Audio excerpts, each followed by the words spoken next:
If you wish to fix the Resampledmo.dll file missing error on Windows 11, then try the following solutions. First solution, run SFC scan.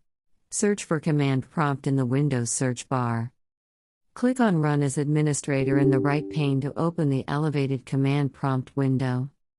In the elevated command prompt window, type the following command and hit Enter to execute it. SFC /scan now. Wait for the command to execute. Then reboot your system. Second solution, System Restore. Search for Recovery in the Windows search bar. Click on the option for Recovery.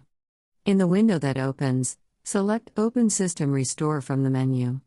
If it asks for administrator permissions, please click on Continue.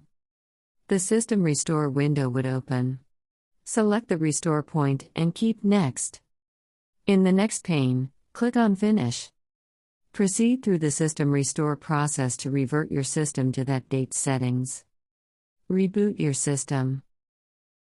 Did this help in fixing your issue? If yes, then please subscribe to our channel. Have a nice day.